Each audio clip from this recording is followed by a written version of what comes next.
Hey, this is Ollie from Tourism. You're watching hornsuprocks.com. Sarvet esiin. Oli,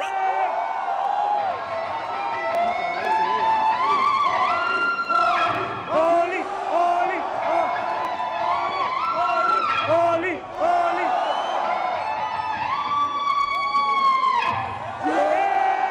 All right, Oli, we're here in New York City. I know you had a rough way into the city, but what does New York mean to you as an artist, doing this for a while? When you come to New York, what is the first thing that you feel? Probably hearing that Frank Sinatra song.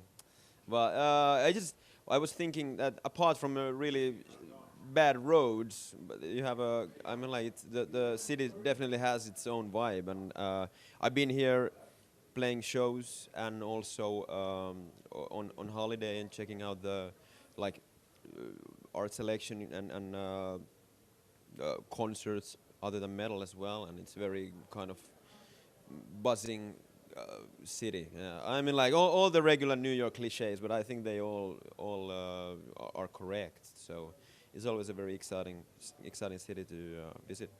You have some pretty exciting bands with you this time around. Why don't we talk about, obviously the involvement of having, Firewind and Stolen Babies with Teresa's on tour? Yeah, definitely not like maybe. I, with two reasons, people many times, they only throw us in one box. It's folk metal or Viking metal or whatever, and that's kind of like many people only would like to see us playing with the same genre bands. But I think it's refreshing to have a couple of different genre bands with you, because you always it gets different kind of audiences and kind of like broadens the whole landscape for each band. So I think it's refreshing to have something else than only metal or only folk metal or something like that. And um, uh, altogether, I lost my thought, but it's kind of cool to have this power metal vibe. I mean, like, because many times people are kind of like single-minded as well, and they wouldn't go to see a folk metal band, maybe if they're power metal fans, or they wouldn't go see a power metal show if they are folk metal fans. So if you have two cool bands or three cool bands together, I mean, like it's I think it's a win-win for everybody.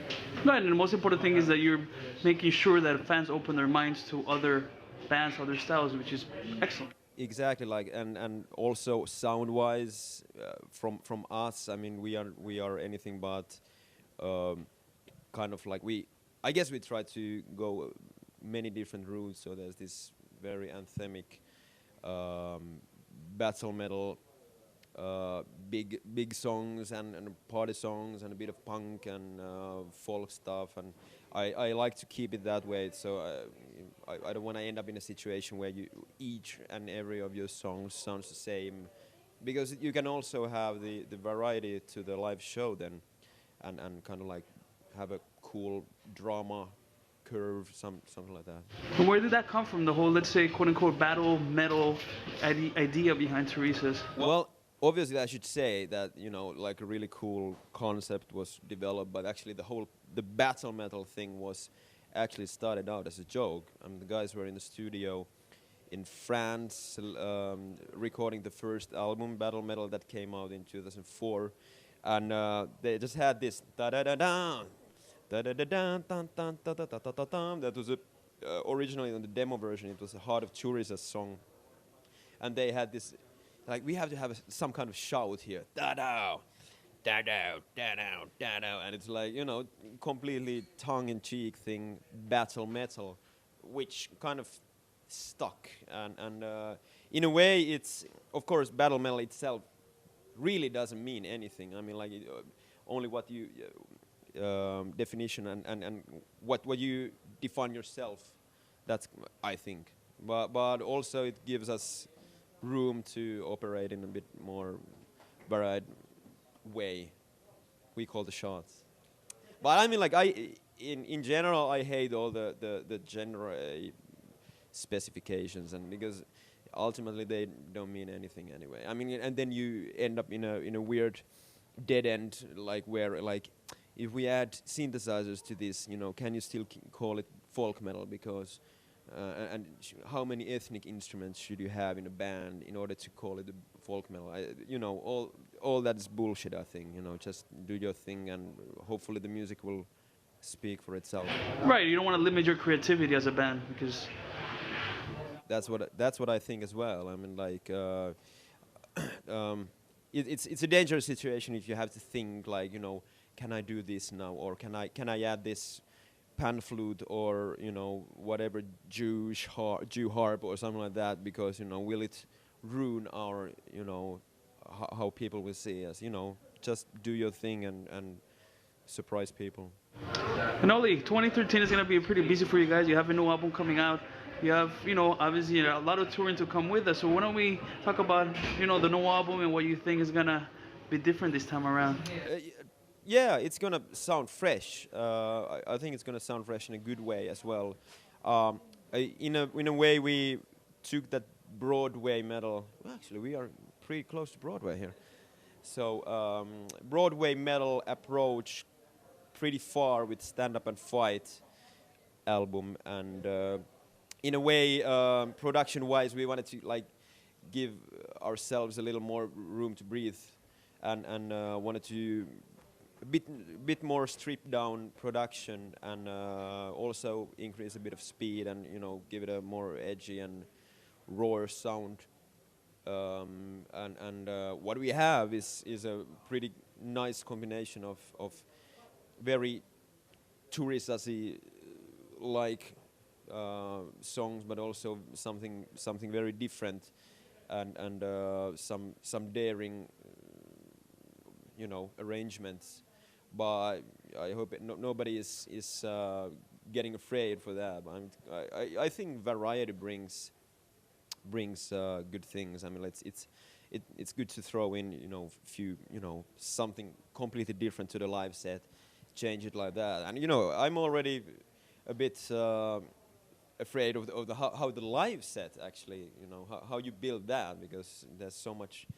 Each album has these key tracks that you kind of want to keep there, and you're like, it's going to be now on the fourth album, it's going to be already like a kind of small fight, probably making the set list. How's the dynamic of the band right now as a whole?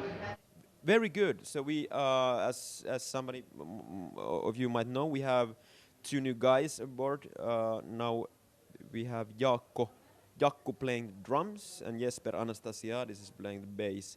And the reason for the guys, Jukkis, who used to play bass on our last tour, he had band commitments of his own, like solo projects that he felt that he had pushed way too long, and he had kind of like felt that he had to finish them. And otherwise, it's kind of like, you know, the regular family stuff. You know, people have families, and touring commitments are difficult. For example, with us, we have, like, you know, on tour for a couple of months straight now in the spring, and more in the summer, and even more in the fall. So all the regular stuff, but I feel very good about the band at the moment. We are playing really tight. I think we are playing tighter than ever, even if we have only done 5 shows together with this band. So I feel very good and confident.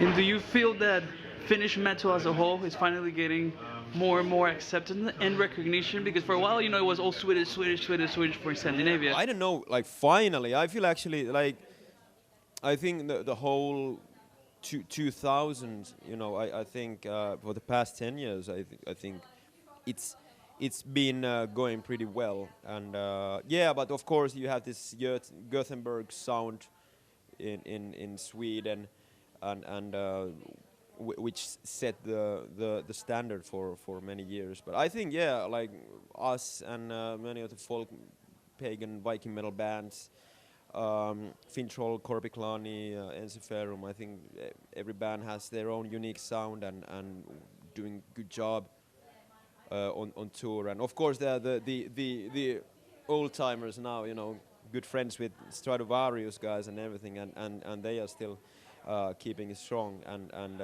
I think Finland has cemented its kind of like position on the metal ground pretty well. And only before we get out of here, how did you end up picking up the violin instead of a guitar? Instead of guitar.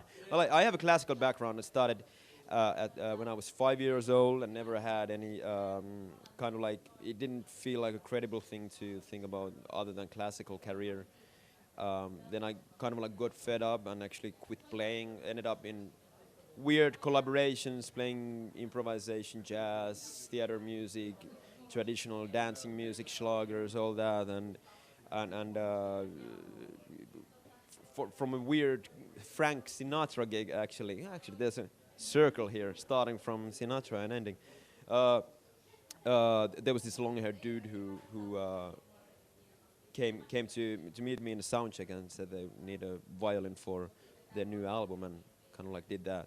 But I've been a metal fan for many years, but never really thought of it as anything, worth considering. I mean, like, but I feel very happy about it. I clearly made I guess some kind of my own style. I mean, like, there are not too many violinists playing in my style, so I'm not complaining. It's great how life takes you into weird places sometimes.